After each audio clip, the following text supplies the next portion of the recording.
నమస్తే. ఇన్నాళ్ళు నన్ను సపోర్ట్ చేస్తూ, ఎంకరేజ్ చేస్తూ మీ ప్రేమని నాకు అందిస్తున్న ప్రతి ఒక్కరికి కృతజ్ఞతలు.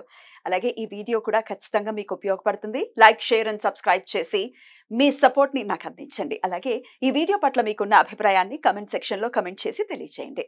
ఇప్పుడు వీడియోని చూద్దాం.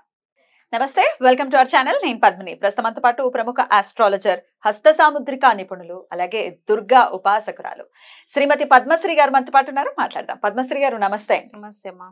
వివాహానికి విముఖత చూపించడం అనేది సర్వసాధారణంగా చూస్తూనే ఉంటాం మనం పిల్లల్లో. అది ఒకంత బిడియం చేత ఒక కారణం అనుకోవచ్చు. లేకపోతే సెటిల్మెంట్, చాలా చాలా ఈక్వేషన్స్ వచ్చేసాయి ఇవాళ రేపు మనకి. సెటిల్ అవ్వాలి, సెటిల్మెంట్ లేకుండా మనం ఎలా వివాహం చేసుకుంటాము అన్న కారణాల రీత్యా అనుకోవచ్చు. ఇట్లా అయితే కొంతమంది మాత్రం చాలా చాలా స్టబర్న్ గా ఉంటారు. వద్దంటే వద్దు అని అంటారు. ఈ తల్లిదండ్రులు ఎన్ని పూజలైనా చేయనియండి, ఎన్నైనా చేయనియండి, కానీ వివాహానికి మాత్రం ఒప్పుకోకుండా ఉంటారు. అసలు ఎందువలనండి? జాతకంలో ఏమన్నా ఉంటుందా? ఈ పాయింట్ ఏదైనా ఉంటుందా? వీళ్ళు వివాహానికి ఖచ్చితంగా విముఖత చూపిస్తారు. మరి అలా చూపించే వాళ్ళకి మరి ఆల్టర్నేటివ్ ఏంటి ఒకసారి చెప్తారా? ఖచ్చితంగా. అయితే ఇప్పుడు ఇలాగ మొండిక వేసే రాసులు కొంతమంది, అంటే కొన్ని రాసుల వారు ముఖ్యంగా చెప్పుకోవచ్చు అనమాట. చాలా మందికి వివాహం చేసుకోవాలని ఉంటుంది, ఆతృతగా ఉంటారు, కానీ చేసుకున్న తర్వాత లైఫ్ పార్ట్నర్స్ తో అడ్జస్ట్ కాలేని రాసులు కొన్ని ఉంటాయి. రాశుల వారిగా మీరు చెప్తున్నారు. అవును. అలాగే ఇప్పుడు కొన్ని రాసులు ఏంటంటే విముఖత చూపించుకుంటూ కూడా, అంటే విధి లేక కొంతమంది తల్లిదండ్రి ప్రమేయంతోనో ఏదో లాగా ఇష్టం లేకపోయినా కూడా వివాహాలు జరుగుతాయి కొంతమందికి. అలాంటి రాసులు ఏమి అంటే మేషరాశి, మిథున రాశి, కన్యా రాశి, తుల, వృశ్చికం. అయితే ఇప్పుడు ఈ రాశుల వాళ్ళు వీళ్ళకి విముఖత ఉంటుంది. అంటే ఇందులో కొంతమంది కొన్ని రాశుల కంటే మిథున రాశి, కన్యా రాశి, తుల వీళ్ళకి ఇష్టం ఉన్నా కూడా కొద్దిగా అంటే లైఫ్ పార్ట్నర్స్ తోని ఇమడలేకపోవడం అనేది ఉంటుంది ఖచ్చితంగా. అంటే వాళ్ళ యాటిట్యూడ్ చూపిస్తూ ఉంటారు అనమాట. అందులో మొట్టమొదటి రాశి మేష రాశిని తీసుకున్నట్టయితే ఈ రాశి స్వభావ రీత్యా చాలా కోపంగా ఉంటారు అనమాట.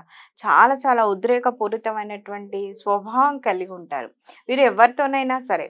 అందులో ముఖ్యంగా లైఫ్ పార్ట్నర్స్ తోనైతే మరీను అసలు చాలా విపరీతమైన అనవసరమైనటువంటి గొడవలు. అంటే నా పంతమే నెగ్గాలి, నేను చెప్పిందే రైట్ అన్నట్టుగా అప్పటి పరిస్థితుల్లో అలాగ వాదానికి దిగుతారు. ఆ వాదన అనేది ఎంత భయంకరంగా చేస్తారంటే అసలు బీభత్సంగా అనమాట. ఎంతవరకైనా మాట్లాడతారు వాళ్ళు. అసలు తట్టుకోలేము. అసలు ఎంతవరకైనా వెళ్తారు మాటల యుద్ధంతో. అయితే అది నిజంగా రియలైజ్ వాళ్ళ మాటలు ఎలా ఉంటాయంటే ఎంత కటుగా ఉంటాయంటే ఏ రిలేషన్ తోనైనా వాళ్ళు మాట్లాడే మాటలకు ఆ బంధుత్వాలు బీటలు వాడటానికి కూడా అవకాశాలు ఉంటాయి అన్నమాట. కాబట్టి చాలా జాగ్రత్తగా వీరు ఆచితూచి మాట్లాడటం అనేది చాలా చాలా అవసరం.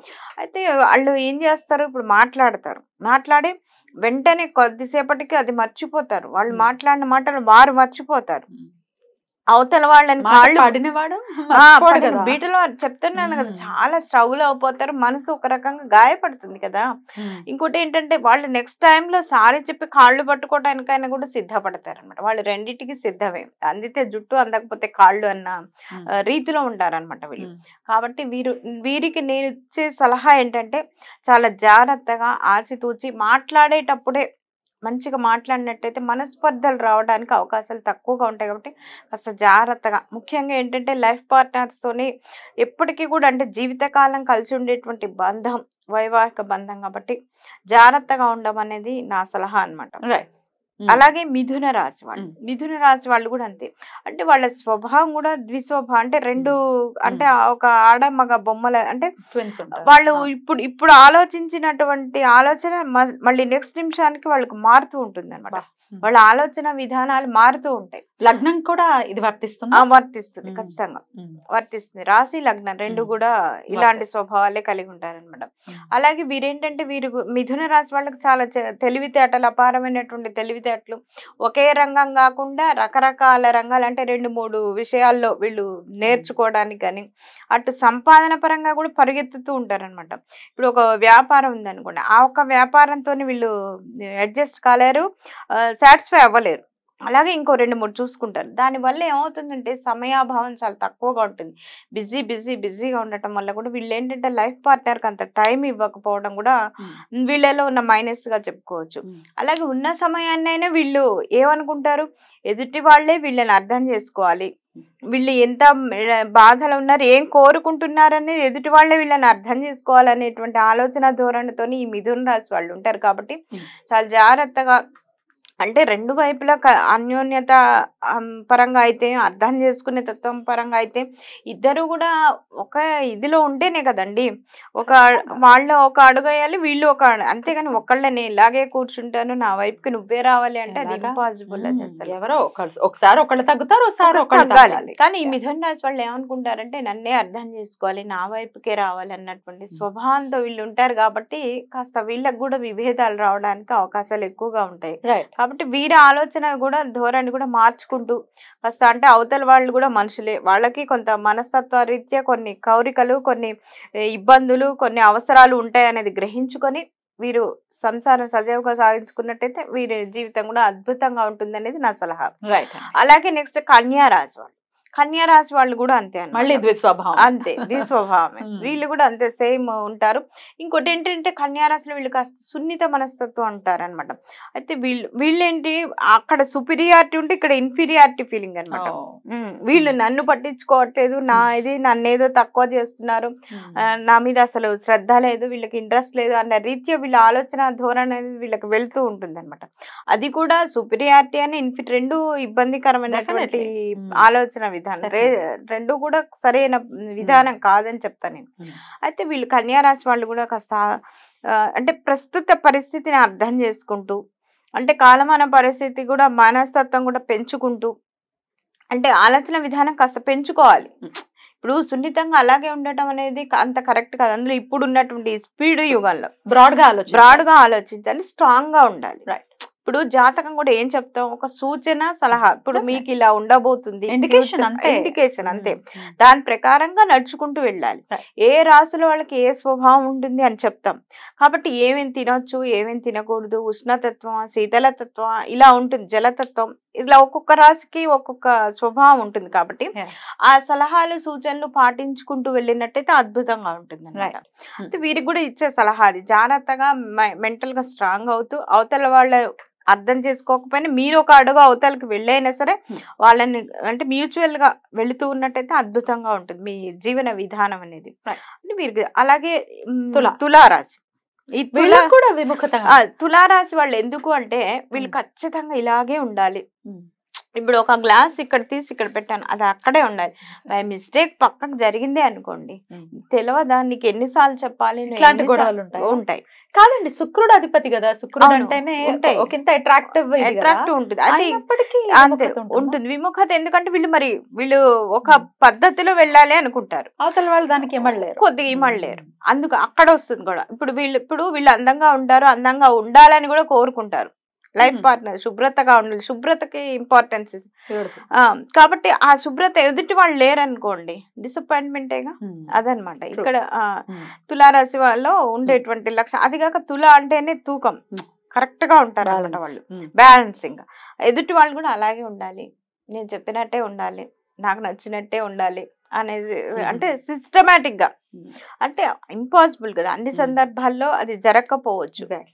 కాబట్టి జాగ్రత్తగా వీళ్ళు కూడా ఆలోచన విధానాన్ని మార్చుకుంటూ, సరే పోనీ కొంచెం అటు ఇటు అయినా సరే సర్దుకుపోయే మనస్తత్వాన్ని అలవర్చుకున్నట్టయితే వీరు సుఖంగా, అంటే సాంసారిక జీవితంలో ప్రశాంతంగా ఉండటానికి అవకాశాలు ఎక్కువగా ఉంటాయి. అలాగే వృశ్చికం అంటే ఎవరు, కుజుడు అధిపతి. కుజుడు వస్తాడు.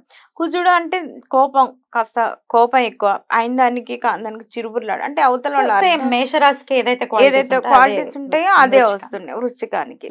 అంటే కోపంగా, ఇంకా కోపం ఎక్కువగా ఉంటుంది వృశ్చిక రాశికి.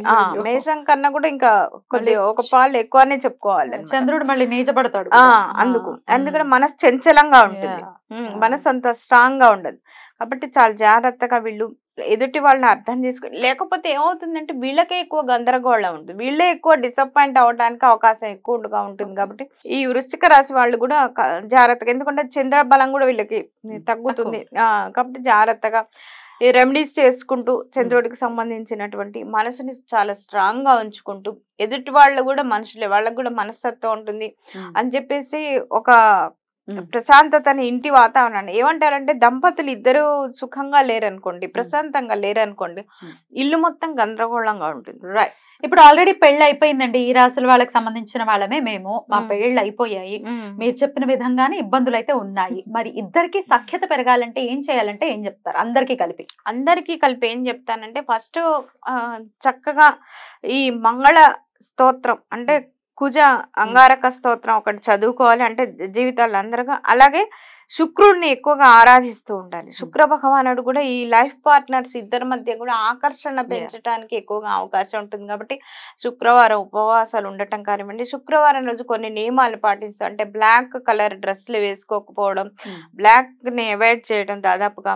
చక్కగా ఆ రోజు స్వీట్స్ ఎవరికైనా పంచి ఇవ్వడం, ముఖ్యంగా చిన్న పిల్లలకి స్వీట్స్ పంచడం లాంటివి చిన్న చిన్న టిప్స్ పాటించుకుంటూ, అతి ముఖ్యంగా ఏంటంటే ఎదుటి వాళ్ళని అర్థం చేసుకుంటూ వెళ్ళటం అనేది అన్ని రాసుల వాళ్ళకి, అందరి మనస్తత్వాలకు, అన్ని మనస్తత్వాలకు కూడా చెప్పడం జరుగుతుంది. కాబట్టి జాగ్రత్తగా ఈ చెప్పినటువంటి రెమెడీస్ చేసుకుంటూ మనసుని ఎప్పుడు కూడా ఆహ్లాదకరంగా ప్రశాంతంగా ఉంచితే ఇల్లంతా కూడా ప్రశాంతంగా ఉంటుంది.